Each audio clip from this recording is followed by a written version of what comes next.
TikTok নিয়ে এবং সেখানে একজন নিহত হয়েছেন। আমরা নিহতের বাড়িতে আছি এবং নিহতর পরিবারের সদস্যরা এখানে আছেন। পরবর্তীতে একটি মামলাও হয়েছে। সেই মামলার বাদী নিহতের চাচা তিনিও কিন্তু এখানে আছেন। আমরা এই মামলার অবস্থান জানার জন্য এবং কিভাবে ঘটনাটি ঘটেছিল, যদিও আমরা শুনেছিলাম সেটা টিকটককে কেন্দ্র করে কিন্তু এই ঘটনাটি ঘটেছে, যেটা মুক্তিরগাঁও এবং বাঁশখালা গ্রামের মধ্যে এই সংঘর্ষটি ঘটেছে। তো আমরা এখান থেকে জানানোর চেষ্টা করছি যে আজকের এই বিষয়টি আসলে তাদের কিভাবে কি ঘটলো এবং এই যে ঘটনাটি আসলে বর্তমানে মামলা কি পর্যায়ে আছে, আসামি কয়জন গ্রেপ্তার আছেন, আমরা সেই বিষয়গুলো জানার চেষ্টা করছি। তা আমরা প্রথমে জানার চেষ্টা করছি, এখানে আমার এক মুরব্বী আছেন এবং এখানে চাচা আছেন বোধহয়। আপনি তো নিহত সাইফুল ইসলাম, সাইফুল ইসলামের চাচা। আচ্ছা, আমরা আপনার কাছ থেকে জানতে চাই যে সেই দিনের সেই ঘটনাটি কিভাবে ঘটলো এবং যে সাইফুল ইসলাম নিহত হয়েছেন ওনার বয়স কত ছিল? বাজারও ছিল সন্ধ্যার সময় দুই বাচ্চায় দুনু গ্রামর এরা কথা কাটাকাটি লইয়া কিছু ঝগড়া হয়েছে। এরপরে রাত্রে দুনু গ্রামর এরা দুনু গ্রামর লোকজনে বড় ধরনের ঝগড়া শুরু হয়েছে। ঝগড়া শুরু হওয়ার পরে কিছু সময় ঝগড়া হওয়ার পরে দেখা গেছে আমার বাতিজারে কেউ কেউ আক্রমণ করছে। তো এই সময় উপস্থিত আসলা প্রশাসন, আসলা গ্রামের মুরব্বিয়ান আসলা, আর মেম্বার আসলা, কাউন্সিলর, এরা সব আসলা। এরা উদ্ধার করে আনছেন গিয়া, উদ্ধার করে আইনা অ্যাম্বুলেন্সে তুলাইয়া দিছেন সিলেট ওসমানী মেডিকেল। হিনো যাওয়ার পরে এরা কইছে মারা গেছেন। এখন আমার দাবি হইল আপনার কাছে, সরকারের কাছে আমার বাতিজার সুস্থ বিচার, আর যারা দোষী এরা সাজা পাইতো, শাস্তি পাইতো। ও আমার দাবি। সাইফুল ইসলামের বাচ্চা কয়টা? সাইফুল ইসলামের একটা ছেলে ছোট, আড়াই বছর বয়স, আর একটা মেয়ে 3 মাস বয়স। তার বয়স কত ছিল সাইফুল ইসলাম? 35-37 এইরকম আর কি। 35-37। দর্শক, আপনারা জানেন যে ছাতকে সুরমার ব্রিজ হয়েছে এবং সেই ব্রিজের টিকটক নিয়ে কিন্তু টিকটককে কেন্দ্র করে কিন্তু এই ঘটনাটি ঘটেছে এবং টিকটকের কারণে দুটি বাচ্চা কিন্তু এতিম হয়ে গেছে। এই পৃথিবীতে তাদের বাবাকে তারা আর খুঁজে পাবে না এবং সেই বাচ্চাগুলো এখানে আপনারা দেখেন, এই যে একটি বাচ্চা এবং আরেকটি বাচ্চা আছে। আমরা সে হয়তো ঘুমিয়ে গেছে, এই জন্য তাকে সরিয়ে নেওয়া হয়েছে। আমরা একটু কথা বলি, এখানে একজন মুরব্বী আছেন বাচ্চা খুলে নিয়ে। আপনি কি হন? এই আমি তার শ্বশুর, শ্বশুর ও চাচাও। আচ্ছা, বুঝছেন? এই যেভাবে করছে আমরা চাই সুস্থ বিচার। বুঝছেন? আমরা তখন কথাবার্তা সুস্থ বাড়ে না কথা। বুঝছেন? এখানে সবরও আমরা তখন মনে আঘাত। বুঝছেন? তা আমরা কথা হইলে আমরা সুস্থ বিচার চাই, প্রধানমন্ত্রী কই আর আইনের মানুষ কই আমরা সুস্থ বিচার চাই। সুস্থ বিচার এখানে এই গ্রামেরই আমার আরেক মুরব্বী আছেন। আমরা আপনার কাছ থেকে জানতে চাই, আপনারা যেহেতু দুটি গ্রামের মধ্যে সংঘর্ষ হয়েছে এবং দুটি গ্রামের সংঘর্ষ হওয়ার কারণে কিন্তু তিনি প্রাণ দিতে হয়েছেন, এখানে আপনারা তো মামলা করেছেন, মামলাতে আসামি কয়জন করেছেন এবং কিভাবে আপনাদের মামলাটি চলছে, এই বিষয়গুলো একটু যদি আমাদেরকে বলেন। আসামি 52 জন আসামি এখনো করা হয়েছে। আর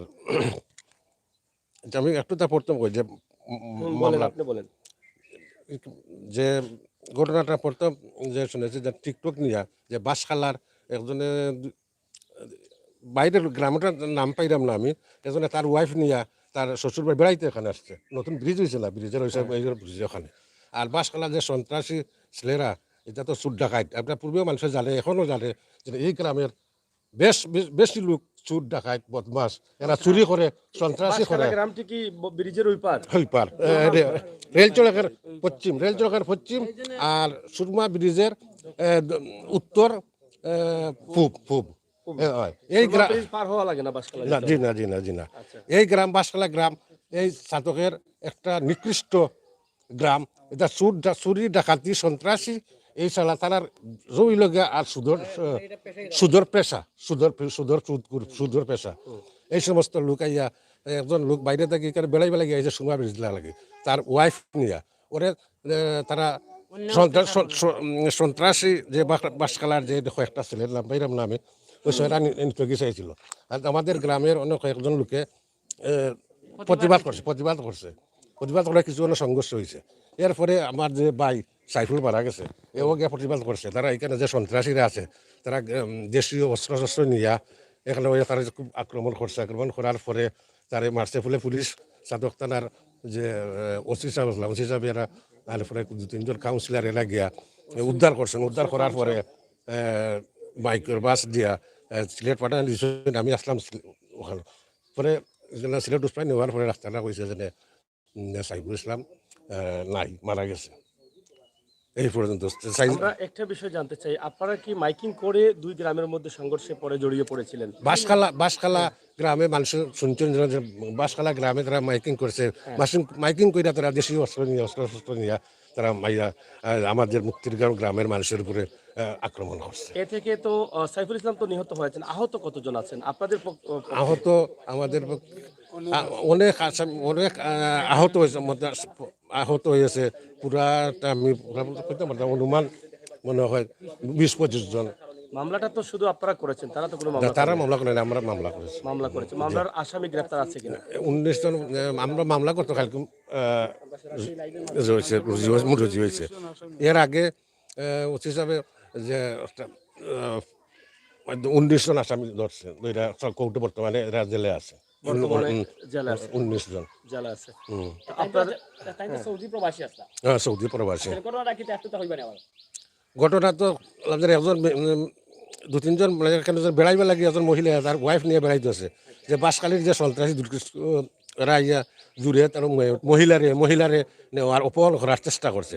যে আমাদের গ্রামের যারা এরা 2-3টা ছেলে প্রতিবাদ করছে যে না নেওয়ার জন্য। এরপরে ওরা সংঘর্ষ জড়িত হয়েছে। এরপরে আমার ভাই যে মারা গেছে নিহত, গ্রামের যারা ছোটো ছোটো শুনিয়া গেছে আগে ইয়া যে ওখানে খেলোয়াড় সমাধানই করা যায় গিয়ে দুই পক্ষরে 40-এর মধ্যে করছে। এরপরেও এটা কোনো দমাইতে পারে নাই। এরপরে যেন কিছু কিছু লোক আমাদেরও গেছে, যাওয়ার পরে বাঁশখালীর মাইকে তারা অ্যালাউন্স দিয়া দেশীয় অস্ত্রয় অনেক লোক 1200 লোক ইয়া আমাদের গ্রামের মানুষের অন্যায় অত্যাচার করছে। এবং আমার ভাই যে সাইফুল মারা গেছে তারা সুলফি জাটা রামদা ওই দিয়া কুপাইছে। এটা তো আপনারাও দেখছেন। বাঁশখালা এটা সন্ত্রাসী মুক্তির গাঁও। যেবা যারা এই নামাজে আসলা এই সময় আসলে মহিলা যারা যে এই মাইকটা তৈরি হয়েছে এই মহিলাদের বাড়ি কোন জায়গায়? আমি এখনো পুরা কইতাম পারি না, ওটা তো সন্ধ্যার পরে ওখানে হয়েছিল বুঝছেন। আচ্ছা, আমরা আরেকটি বিষয় জানতে চাই, আপনারা তো সন্ধ্যার পরে মাইকটা হয়েছিল, আমরা শুনলাম নিহত সাইফুল ইসলামকে পাওয়া গেছিল না। আপনারা যখন মারামারি শেষে আপনারা বাড়ি ফিরে আসছেন, তো পরবর্তীতে সাইফুল ইসলামকে কিভাবে পেলেন এবং কতক্ষণ পরে পেলেন? অনুমান আধা ঘন্টার কাছাকাছি সময়ে যে উদ্ধার করছেন ওসি সাহেব ও 2-3 জন কাউন্সিলর এরা গিয়া যেন ওরা সাইফুল ইসলামের মাইরা লাশ গুম করার চেষ্টা করছে। এরপরে সাতক থানা ওসি সাহেব 2-3 জন কাউন্সিলর ওরা গিয়া বাঁশখালা সন্ত্রাস করে দাওয়া করে লাশ উদ্ধার করছে। লাশ উদ্ধার করে অ্যাম্বুলেন্সে সিলেট পাঠিয়ে দিয়েছে। দর্শক, এখানে আমরা আমন্ত্রণ জানিয়েছি এই সাতক সুনামগঞ্জের সুনামধন্য সাংবাদিক শামীম তালুকদার। তারা কিন্তু এই বিষয় নিয়ে অনেক লেখালেখি করেছেন এবং যেহেতু এই এলাকার হিসাবে আমরা আমন্ত্রণ জানিয়েছি ওনাকে এই বিষয়টি আপনাদের কাছে একটু ক্লিয়ার করা দেওয়ার জন্য। ভাই একটু যদি সামনে আসেন। আমরা শামীম তালুকদার ভাই আপনার কাছ থেকে জানতে চাই, যেহেতু আপনি এই এলাকারই প্রতিনিধি এবং ধরা লাগবে না, আমরা আপনার কাছ থেকে জানতে চাই যে এই বিষয়টি আসলে কিভাবে আপনারা জানেন এবং কতটুকু এটা অগ্রসর হচ্ছে মামলার বিষয়টা বা মামলার বিষয়গুলো নিয়ে যদি একটু বলেন। আসসালামু আলাইকুম, ধন্যবাদ। মোবাইল জার্নালিজম আপনারা যারা সিলেট বিভাগের বিভিন্ন জায়গায় বিচরণ করেন, আজকে এখানে সিলেটের শীর্ষস্থানীয় পেজ যেগুলো এখানে এসেছেন আপনারা যারা, আপনাদেরকে অশেষ ধন্যবাদ জানাই। আসলে প্রথমে একটি বিষয় হচ্ছে যে এই ঘটনাটি যখন ঘটে তখন তাৎক্ষণিকই আমরা লাইভের মাধ্যমেই সবাই দেখতে পাই, লাইভ হয়, তাৎক্ষণিক হয়।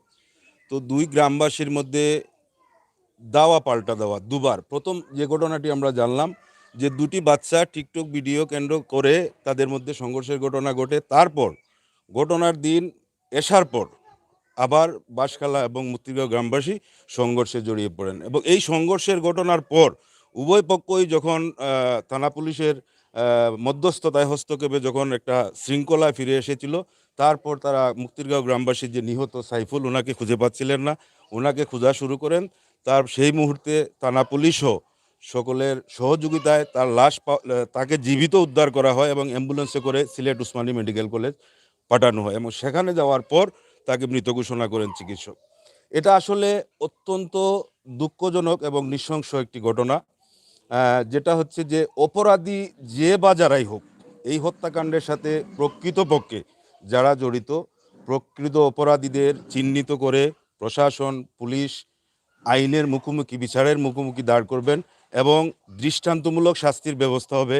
এটাই সাধারণ মানুষের প্রত্যাশা, ভুক্তভোগী পরিবারের দাবি। তো যে বিষয়টি হচ্ছে যে এই ঘটনা আসলে কেন একটু একটু আলোকপাত করতে চাই। যে টিকটক, সামাজিক যোগাযোগ মাধ্যম ফেসবুক কিন্তু এখন অর্থনীতির গণ্ডি পেরিয়ে গেছে, আপনারা সকলেই জানেন। সারা বিশ্বে একটা নেতৃত্ব দিচ্ছে ফাইন্যান্সিয়াল বিষয়ে। তো এটার কিন্তু কিছু খারাপ দিকও আছে। আজকের যে এই যে একজন প্রবাসী, তিনি দেশে এসেছিলেন, ছুটিতে এসেছিলেন এবং তার দুটি বাচ্চা, শিশু বাচ্চা রয়েছে। এই যে তারা এতিম হয়ে গেল, বাবাকে হারালো, এই সমস্ত শুধু এই ঘটনা নয়, সমাজে আরও বিভিন্ন ঘটনা ঘটে। এই ঘটনাগুলার বেশিরভাগ কিন্তু নেপথ্যে আমরা যেটা জানি, সোশ্যাল মিডিয়ার বদৌলতে, পত্রপত্রিকার বদৌলতে, এটা কিন্তু ওই যে টিকটক, এই সামাজিক যোগাযোগ মাধ্যমে আমাদের সন্তানরা যে অপব্যবহার করছে, এর জন্য অভিভাবক হিসাবে আমরা কিন্তু দায়িত্বহীনতার পরিচয় দিচ্ছি। আমাদেরকে এই বিষয়গুলো সচেতন হতে হবে। আমাদের সন্তানরা কি করছে, কোথায় যাচ্ছে, কিভাবে স্কুলে যাচ্ছে, কিভাবে কলেজে যাচ্ছে, এইটা শুধু এই বিচারের হলেই যে ওই ঘটনা ঘটবে না, এর কিন্তু নিশ্চয়তা নেই। এর নিশ্চয়তা কেবল সমাজ ব্যবস্থা, রাষ্ট্র ব্যবস্থা দিতে পারে। আমাদের সন্তানদেরকে সামাজিক যে দায়বদ্ধতা, যে দায়িত্ববোধ, তাদেরকে সেই শিক্ষা আমাদেরকে গড়ে তুলতে হবে। সুতরাং সেই দিকেও আমাদের খেয়াল রাখতে হবে। পাশাপাশি এই ধরনের ঘটনা বা এই ধরনের, এর আগেও কিন্তু টিকটক নিয়ে সুরমা ব্রিজে কিন্তু একটা ঘটনা ঘটেছিল, সংঘর্ষের ঘটনা ঘটেছিল। কিন্তু এর পরেও কোথায় যেন একটা উদাসীনতা রয়েছে, কোথায় যেন একটা সমাজের এবং আইন শৃঙ্খলার একটা দায়িত্বহীনতা রয়েছে।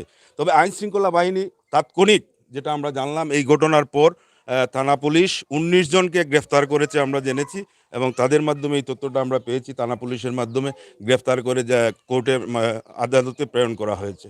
এটা একটা ভালো দিক, এবং পরবর্তীতে সেটার মামলা এবং থানা পুলিশ প্রকৃত অপরাধীদের বা আসামি যারা আছেন চিহ্নিত করে তাদেরকে গ্রেফতারের চেষ্টা করছে। কিন্তু এখানেই কিন্তু শেষ নয়। এই ধরনের ঘটনা, ছাতকে, সুরমা সেতুকে কেন্দ্র করে এই টিকটক ভিডিও নিয়ে আমাদের সন্তানরা যে সামাজিক অপরাধে জড়িয়ে পড়ছে, এটা কিন্তু শুধু টিকটক ভিডিও নয়। আপনারা যারা সোশ্যাল জার্নালিজম, মোবাইল জার্নালিজম করছেন, আপনারা আরও বেশি জানেন, আমার চেয়ে ভালো জানেন। এই টিকটক ভিডিওকে কেন্দ্র করে আরও অসামাজিক কিছু কর্মকাণ্ড এখানে ঘটছে। কিন্তু এর দায়ভার কে নেবে? এই দায়ভার যেমন সামাজিকভাবে এই সমাজের একজন মানুষ হিসেবে আমি এড়াতে পারি না, এই দায়ভার কিন্তু আইন শৃঙ্খলা বাহিনীও এড়াতে পারে না, এই দায়ভার কিন্তু রাষ্ট্রও এড়াতে পারে না। আমাদের প্রত্যাশা থাকবে, আমাদের দাবি থাকবে, এই ধরনের নৃশংস হত্যাকাণ্ডের ঘটনা যাতে পুনরাবৃত্তি না হয়, আর যাতে কোনো সন্তানকে তার বাবাকে হারাতে না হয়। এই যে দুধের দুটি সন্তান, আর আসলে তারা বাবাকে হয়তো এখনো তাদের সাথে পরিচয় হয়ে ওঠেনি, যে বাবা ডাকটা তাদের সেই শোনার সুযোগ হয়নি। এই দুটি বাচ্চা এতিম হয়ে গেল, এই পরিবারের কি হবে? এই পরিবার, এই যে দুজন বাচ্চা নিয়ে এই যে একজন স্ত্রী তার স্বামীকে হারালেন, একটা পরিবার তছনছ হয়ে গেল। এই দায়ভার কি আমরা এড়াতে পারি? আমরা পারি না। অতএব এই ঘটনায় আমার বিশেষভাবে অনুরোধ থাকবে, থানা পুলিশও অবশ্যই তারা আন্তরিক, এবং আন্তরিক বিদায় ঘটনার সঙ্গে সঙ্গে অনেকেই ১৯ জনকে গ্রেফতার করা হয়েছে। এবং আমার দাবি থাকবে, এই সমাজের একজন মানুষ হিসাবে, এই এলাকার একজন মানুষ হিসাবে, যে প্রকৃত অপরাধীদের চিহ্নিত করে দ্রুততম সময়ের ভিতরে বিচারের মুখোমুখি দাঁড় করা, এবং পাশাপাশি যে তারা দাবি জানিয়েছেন, বঙ্গবন্ধুর তনয়া মাননীয় প্রধানমন্ত্রী জননেত্রী শেখ হাসিনা সহ সংশ্লিষ্ট কর্তৃপক্ষের কাছে দাবি জানিয়েছেন, যাতে এই বিচার, যাতে ন্যায় বিচার যাতে তারা পান। আমি মাননীয় প্রধানমন্ত্রী, বঙ্গবন্ধুর তনয়া জননেত্রী শেখ হাসিনা সহ সংশ্লিষ্ট সকলের কাছে সবিনয় অনুরোধ থাকবে, এবং সমাজের যারা আমরা সমাজে নেতৃত্ব দেই, যারা আমরা রাজনৈতিকভাবে নেতৃত্ব দেই, আমাদের সকলের প্রতি অনুরোধ থাকবে, আসুন আমরা সকলে মিলে একটা সুন্দর সমাজ গড়ি, যেই সমাজে এই যে টিকটকের যে অপব্যবহার হচ্ছে, এই যে সামাজিক অবক্ষয় যেটা হচ্ছে, এই অবক্ষয় রোধে কিন্তু আমাদেরকে এগিয়ে আসতে হবে। শুধু এই হত্যার বিচারের মধ্য দিয়ে কিন্তু এটা শেষ নয়। আমাদেরকে সামাজিক অবক্ষয় রোধে মারাত্মকভাবে সমাজ ব্যবস্থা কিন্তু ভেঙে পড়ছে একবারে। আপনারা দেখবেন যে শুধু টিকটক নয়, মদ, জুয়া, গাঁজা, হিরোইন সহ ফ্যান্সি ডিল আরও অনেক কিছু আছে। এইগুলা কিন্তু আমাদের যুব সমাজ, আমাদের সন্তানরা কিন্তু বিপদগামী হচ্ছে। আসুন আমরা সকলে মিলে কাঁধে কাঁধ মিলিয়ে আমাদের সন্তানদেরকে মানুষ হিসাবে গড়ে তুলি, যাতে ভবিষ্যতে এই ধরনের টিকটক নিয়ে এই ধরনের আর কাউকে জীবন দিতে না হয়, এবং প্রকৃত অপরাধীরা যাতে সাজা পায়, সুনিশ্চিত সাজা পায়, এবং যারা ক্ষতিগ্রস্ত হয়েছেন তারাও যাতে সেটা বলতে পারেন যে অন্তত আমরা ছেলেকে হারিয়েছি, আমাদের ভাইকে হারিয়েছি, আমরা অন্তত সেই বিচারটি নিশ্চিতভাবে পেয়েছি। আপনারা সকলকেই ধন্যবাদ। আসসালামু আলাইকুম। কথা বলছিলাম আমরা এই এলাকারই সাংবাদিক শামীম তালুকদারের সাথে অনেক গুরুত্বপূর্ণ কথা শুনেছি। বর্তমান সমাজ ব্যবস্থা কি হচ্ছে এবং টিকটকের কারণে কিন্তু অনেক দুর্ঘটনা ঘটে যাচ্ছে, এটা আমরা সোশ্যাল মিডিয়াতে সবসময় কিন্তু দেখি। এখানে দেখেন একটি বাচ্চা আজকে সে অবাক হয়ে তাকিয়ে আছে, কিন্তু তার বাবাকে হয়তো সে পাচ্ছে না, আর পাবেও না, আর কখনো তার বাবাকে খুঁজলেও হয়তো তার বাবা ফিরে আসবে না। এই যে এই ঘটনার জন্য দায়ী কে, যেটা শামীম তালুকদার বলে গেছেন যে এরকম টিকটকের তৃতীয় পক্ষ যারা ছিলেন তাদেরকেও কিন্তু এখন খুঁজে পাওয়া যাচ্ছে না, যেটা আমরা জানলাম। যাদেরকে নিয়ে এই সংঘর্ষ ঘটেছে, একজন মানুষের প্রাণ গেছে, তারা কোথায় আজকে, তাদেরকেও পাওয়া যাচ্ছে না। আমরা একটু জানতে চাই আপনাদের কাছে, এই যে সাইফুল ইসলাম মারা গেছেন, ওনার কোনো ভাই আছেন বা ওনার বাবা আছেন কিনা? হ্যাঁ, উনি একাই, আর ওনার বাবাও নাই, ওনার মা আছেন, মা বৃদ্ধ। সাইফুল ইসলাম আপনি কি চাচা তো না, একটু আসেন। সাইফুল ইসলাম কি আলাদা ছিলেন না আপনার সাথে ছিলেন? এখন মানে তার মানে কিভাবে চলবে এই বাচ্চাগুলো নিয়ে তার পরিবার? আল্লাহ চালাইতে। আপনি কি পারবেন তাদেরকে মানে হেফাজত করা? একটু নিচে নামেন, আপনি একটু নিচে নামেন, আপনি তো এমনিতে। হ্যাঁ হ্যাঁ, আমার অংশ আমার বাচ্চাদের দিয়ে আমি গেছি কি আর ওখানে বাড়িবে নাকি। এখন এই বাচ্চাগুলোকে কি সহযোগিতার প্রয়োজন? আপনি কি মনে করেন যে সহযোগিতা এই বাচ্চার সহযোগিতার প্রয়োজন, দেশের সকল আসুন, আমি আছি, আমার ভাই সহযোগিতা প্রয়োজন লাগলে আমরা যদি ডাকি তাহলে অবশ্যই ওনাকে আসবে সহযোগিতার প্রয়োজন। আপনারা সকল মিলে সহযোগিতা করতে হবে। ভিডিওটি শুরু করেছিলাম, আমরা হয়তো জানতাম না যে সাইফুল ইসলামের কোনো ভাই নেই, বাবা নেই, একাই ছিলেন সাইফুল ইসলাম এই পৃথিবীতে। কিন্তু সেই সাইফুল ইসলাম মারা গেলেন, রেখে গেলেন দুটি শিশু সন্তান বাচ্চা, রেখে গেছেন গর্ভধারিণী বয়স্ক মা, এবং রেখে গেছেন তার অল্প বয়সের স্ত্রী। কিন্তু কিভাবে চলবেন? চাচা হয়তো নিরুপায় বাড়িটি দিয়ে চলে গেছিলেন অন্য জায়গায়, কিন্তু ভাতিজা থাকতেন এখানে। কিন্তু আজকে ভাতিজার এই ঘটনার মরার পরে কিন্তু এই যে দুটি বাচ্চা আছে এবং সাইফুল ইসলাম পরিবার আছে, এই পরিবার কিভাবে চলবে তিনিও চালাতে পারবেন না, হয়তো বা ওনার অক্ষমতা রয়েছে। তাই আমরা চাইবো দেশে এবং বিদেশে যারা আছেন আপনারা যদি সাহায্য সহযোগিতা করেন, তাহলে আমরা একটি নাম্বার দিচ্ছি, এই শিশু বাচ্চাগুলোকে আপনারা আপনাদের সরাসরি সাহায্যের হাতটি বাড়িয়ে দিতে পারেন। আমরা একটি নাম্বার চাই, আমরা এই বাচ্চার মায়ের নাম্বার যদি থাকে, সরাসরি নাম্বারটা একটু নিয়ে আসেন। আপনার হ্যাঁ, এখন কি তাদের ফ্যামিলির কোনো নাম্বার আছে পরিবারের? আপনার না তাদের, আপনার নাম্বার আপনার, হ্যাঁ আপনার শ্বশুর, আচ্ছা আচ্ছা, আপনার নাম্বারটা একটু বের করেন। আমরা আসলে এই যে শ্বশুরের নাম্বারটি দিচ্ছি, তিনিও কিন্তু কান্না করছেন। আসলে একমাত্র আমরা নাম্বারটি বলে দিই, এটা তো আপনার নাম্বার। নাম্বারটি হচ্ছে 0176-555-3661। আবারও বলছি 0176-555-3661। আপনার নাম কি? সৈফুল আলম। সৈফুল আলম। আপনার নাম? জি আলম। আলম। আর আপনার দামানদের নাম ছিল? সৈফুল আলম। সৈফুল আলম। আর আপনার নাম কি? আলম। ও, আপনার নাম শুধু আলম। আচ্ছা, নাম্বারটি আমরা আবারও বলছি, দর্শক যারা সাহায্য করতে চান, আসলে এই পরিবারকে সাহায্য করা খুবই জরুরি। কারণ এই যে দুটি মাসুম বাচ্চা, এই বাচ্চাগুলো কিভাবে বড় হবে, তাদের ভবিষ্যৎ কিভাবে নিশ্চিত হবে, এই নিশ্চিত করার জন্য আপনারা বিভিন্ন সময় আমাদের ডাকে বিভিন্ন সাহায্য সহযোগিতা করেন। আমরা চাইলাম যে আজকের এই ভিডিওতে যেহেতু সুযোগ পেয়েছি, আপনাদেরকে সওয়াব অর্জন করার একটা সুযোগ দিয়ে গেলাম। আপনারা নাম্বারটি তুলেন 0176-355-3661। নিহত সাইফুল ইসলামের শ্বশুরের নাম্বার এটা আমরা দিয়ে দিয়েছি। সরাসরি আপনারা দেশ এবং বিদেশ থেকে সহযোগিতা করতে পারেন। তা আপনার কি কোনো তৌফিক আছে আপনার নাতিনো শাহ বা আপনার মেয়েকে রাখা? জি না, আমার এই তৌফিক নাই। এই তৌফিক নাই না, দর্শক সাহায্য করুক, সাহায্যের প্রয়োজন, তাদের খাবার দাবারের জন্য ব্যবস্থার জন্য ব্যবস্থা। তারা কোনো অর্থ সম্পদ নাই, কোনো অর্থ সম্পদ নাই, শুধু ঘরটি আছে, অসাধ্য ঘরটি আছে, আর কিচ্ছু নাই, জায়গা জমিন কিচ্ছু নাই। তাই মানে আরেকজনের সাহায্য করে মানে নুর আলী জি সাহায্য করে দিছে। তখন যাই হোক, সাহায্য করতা আল্লাহর যাই হোক দর্শক, আমরা যেটা জানালাম বা জানানোর চেষ্টা করেছি, সাতক সুরমার উপরে যে ব্রিজ নির্মিত হয়েছে মাত্র কয়েকদিন আগেই কিন্তু সেটার উদ্বোধন হয়ে গেছে। এই মুহূর্তে এই সময় পর্যন্ত অনেক ঘটনা, আলোচনা, সমালোচনা সৃষ্টি হয়েছে এই ব্রিজ থেকে। টিকটক নিয়ে যে ঘটনাটি ঘটেছে, টিকটকের কারণে একজনের প্রাণ গেছে। আপনারা যারা সমাজ ব্যবস্থায় রয়েছেন, যেখানে শামীম তালুকদার বলে গেছেন যে আমাদের সন্তানদেরকে আমরা খেয়াল রাখতে হবে, এরকম টিকটক নিয়ে যেন আর কোনো মানুষের প্রাণ যেতে না হয় এবং এরকম টিকটক নিয়ে যেন দুই গ্রামবাসীর মধ্যে ঝগড়া না হয়। আজকে দেখেন টিকটক করার কারণে কিন্তু এই ঘটনাটি ঘটেছে। আমরা একটু ক্লিয়ার হতে চাই, যারা টিকটক করেছিলেন তাদের কি সন্ধান পেয়েছিলেন? না সন্ধান পেয়েছি। কোনো সন্ধান পান নাই? আমরা তো শুনলাম আপনাদের কার আত্মীয়। না আত্মীয় যারা আছিল, হ্যাঁ, সেও অন্য এলাকার, অন্য এলাকায়। অন্য এলাকার। আর ওরার সাহায্য করাত গেছিল ও আমাদের গ্রামের সন্ধ্যার সময় ছোট বাচ্চা আর একটা, আচ্ছা, ওইটা নিয়ে কেন্দ্র করে তো শুরু হয়েছে।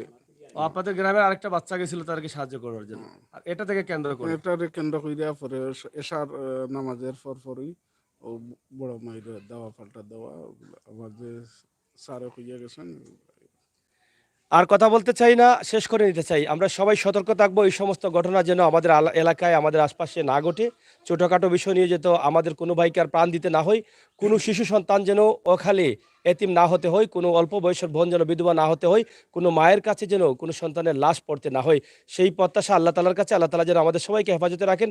আজকে আমরা যারা লাইভ করেছি, আমাদের লাইভগুলো আপনারা সবাই শেয়ার করবেন। বিশেষ করে একটি বিষয়, এখানে যে লাইভ চ্যানেলগুলো আছে সিলেটের এবং সাতকের জনপ্রিয় চ্যানেলগুলো, আপনারা ভালো ভালো এবং বাস্তব ভিডিওগুলো পাওয়ার জন্য আপনারা অবশ্যই আমাদের চ্যানেলগুলোকে লাইক ফলো করে সহযোগিতা করবেন। এই প্রত্যাশা আশা রেখে বিদায় নিচ্ছি। আমি আমির হোসেন সাগর, সাথে রয়েছেন আমাদের শামীম তালুকদার। তাছাড়া এখানে সিলেটের গতি থেকে রয়েছেন আমাদের ইসুফ আলী এবং প্রাইম সিলেট থেকে রয়েছেন শাহেদ আহমদ এবং মাইকান্টি থেকে রয়েছেন মকসুদ ভাই অনেক সময় তো অনেকটা মাইন্ড থেকে চলে যায়, এবং সাতক টু সুনামগঞ্জ থেকে রয়েছেন আমার ফয়সল আহমদ এবং আলী রয়েছেন আরেকটি চ্যানেল থেকে। তো যাই হোক, আমরা অনেক চ্যানেল, তো আমরা অনেক ধন্যবাদ সবাইকে। আপনারা সবাই নিরাপদে থাকবেন, ভালো থাকবেন, সুস্থ থাকবেন। আল্লাহ হাফেজ। আমি আহরিছি তো কইতে না না, আমি তো নামও বইছি না, দেখছি বেড়া লাগি যাব।